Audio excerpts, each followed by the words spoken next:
시간 가질 거고요. 근데 이제 우리가 수면에 대한 질환하면 사실 이 불면증만 있는 줄 알지만 네. 다양한 정말 많은 수면 질환들이 있죠. 그렇죠. 불면증 말고 이제 반대로 갑자기 잠에 빠지는 기면증도 있고 그치. 주무시는 동안에 코를 골고 이것 때문에 이제 숨을 못 쉬게 되고 낮에 이제 주간졸림증이 생기고 그 외에도 이제 여러 가지 문제를 유발하는 코골이와 수면 무호흡 그리고 수면 운동 장애 관련해서 험한 꿈을 꾸면서 잠꼬대를 하고 이제 꿈을 꾸면서 그 행동을 그대로 손길질하고 발길질하는 같이 내수면 옆에 행동 있는 장애. 사람 막. 그 중에서도 우리 진짜 불면증만큼이나 정말 흔하고 또 불면증을 유발시키는 원인, 오늘 하지불안 증후군에서 한번 알아보는 시간 가질 건데요.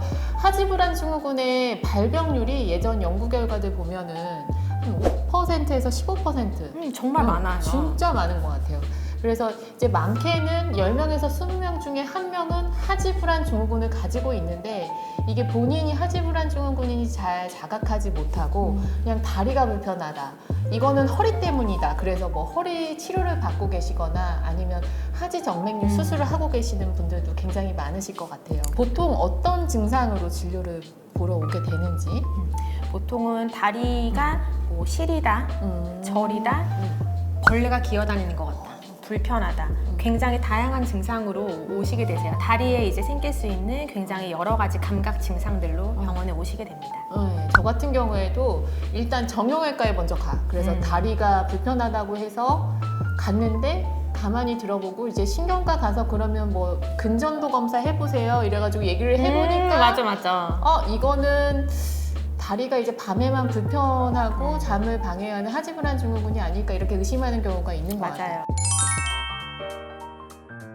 일단은 첫 번째 하지불안 증후군이 무엇인가 좀 정확하게 이 정의에 대해서 말씀을 해주신다면요.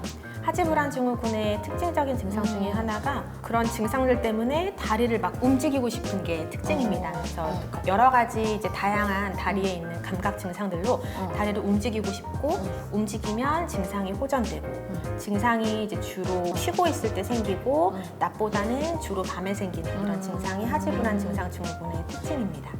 근데 이게 하지불안 증후군이라고 해서 꼭 하지에만 생기는 게 아니라고 하잖아요. 네, 그렇죠? 다리에 생기는 게 가장 많지만 네. 팔에 생기는 분들도 있고 뭐 등에 생기는 분들도 있고 드물게 뭐 뒤통수가 이제 불편하다 그렇게 해서 오시는 분들도 가끔 있더라고요. 어디가 그래도 가장 흔한 부위가? 다리. 다리. 다리가 가장 흔하고 이제 허벅지?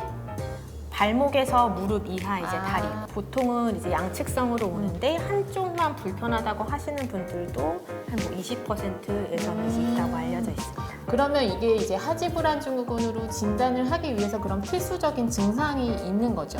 네, 아까 말씀드린 네 네. 가지 움직이고 싶고 움직이면 좋아지고 쉴 때 생기고 네. 밤에 더 생기고 어. 이런 게 이제 중요한 증상이라고 할 수 있겠습니다. 그러면 이 하지불안 증후군이 대체 왜 생기는가? 이게 다리에 뭔가 문제가 있어서 생기는 건가? 아니면 신경과에서 보니까 뇌에 문제가 있어서 생기는 건가 궁금하실 수도 있잖아요. 하지불안 증후군이지만 사실은 뇌에 생기는 병입니다. 생기는 거에서 크게 이제 철분 그리고 도파민 두 가지가 중요한데 네. 철분도 이제 다리의 철분이 부족한 게 아니라 이제 뇌의 철분이 부족한 겁니다. 우리 뇌의 신경 전달 물질 중에 도파민이라고 하는 게 있는데 타이로신이라는 게 이제 도파민으로 변환되는 과정에서 철분이 필요하게 됩니다. 그런데 이런 철분이 부족하게 되면 타이로신이 도파민으로 변환되는 게 이제 안 되기 때문에 도파민의 이제 기능이 떨어지게 되고 도파민이 기능을 하는 여러 부위가 있는데 그 중에서도 치상하부에서 도파민의 기능이 떨어지게 되면 우리가 이제 감각을 느끼는 기능에 이제 문제가 생기면서 다리에 불편감을 느끼게 되는 거죠.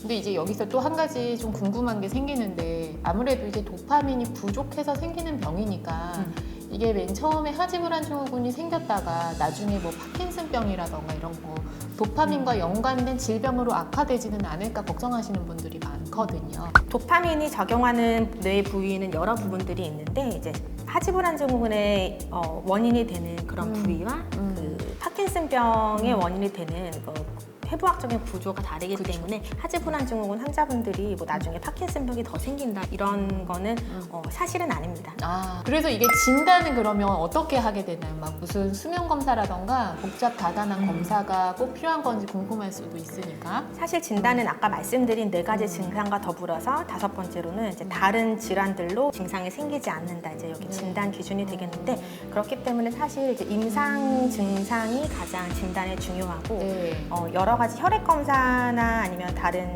이제 부수적인 기능 검사들을 하게 되는데 혈액 검사 중에 중요한 게 이제 철분 검사입니다. 그쵸. 이따가 이제 치료에도 영향을 미치는데 우리 몸에 이제 저장 철분이 얼마나 떨어져 있는지 그 저장 철분을 이용하는 능력이 얼마나 되는지 나중에 치료 방침 결정할 때 사용하기 위해서 혈액 검사를 하게 되고 나머지는 이제 다른 질병들로 인해서 이런 질환이 생기지 않는지 아니면 다른 질환인데 하지불안 증후군과 이제 감별이 어려운 경우에는 뭐 신경전도 검사, 근전도 검사라던가 뭐 수면 다원 검사들은 다른 질환 감별을 위해서 시행을 하게 됩니다.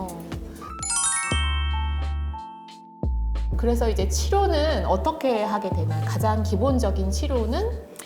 약물 치료입니다. 네네. 약물 치료로서는 이제 일단은 아까 말씀드린 바와 같이 도파민 관련된 물질, 철분 이렇게가 됩니다. 가장 큰 게 이제 2가지. 네. 일단 철분 같은 경우에는 우리가 먹는 철분약을 이제 제일 처음에 생각하시겠지만 그 먹는 철분제는 여러 가지 이제 위장 부작용을 일으킬 수도 있고 또 아까 뇌 속의 철분이 중요하다고 말씀드렸는데 먹어서 머리로 가는 철분의 양은 5%도 채 되지가 않아요. 맞아요. 그래서 주사 철분제를 고용량으로 맞게 됩니다. 그렇게 되면 증상이 정말 좋아지시는 분들이 3분의 2 정도에서 효과를 보시고 그 절반 정도 환자분들은 6개월에서 1년 정도 다른 약을 먹지 않고도 증상의 개선을 느끼셔서 고용량 주사 철분제가 굉장히 좋은 치료라고 생각하는데 단점이 보험이 되지 않아서 비싸요.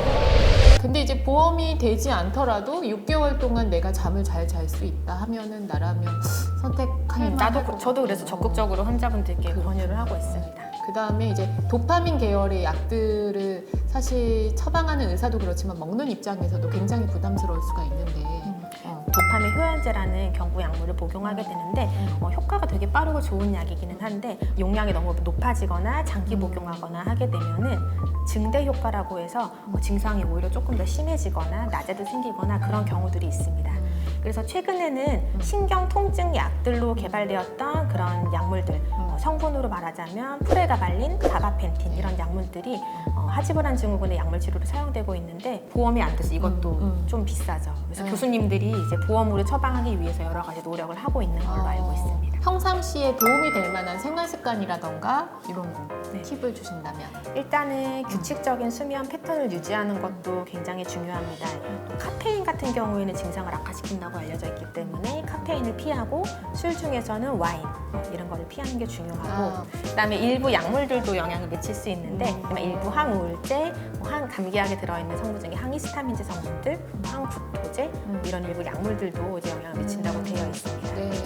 하지불안 증후군 환자분들이 이제 움직이고 싶고 움직이면 증상이 좋아지니까 막 그러면 자기 전에 열심히 운동을 하시는 분들이 있는데 적당한 운동은 좋지만 너무 과도한 운동은 오히려 증상을 악화시키는 경우도 있기 때문에 이런 게 주의가 필요하겠고 먹는 철분이 머리로 많이 가진 않지만 그래도 식사하실 때 철분이 조금 그래도 함유된 그런 식사를 잘 하시면 좀 도움이 되지 않을까 싶습니다. 특별하게 스트레칭이 도움이 된다고 막 그래서 이 스트레칭들을 많이 교육을 하던데 뭐 특정 종류만 해야 되나?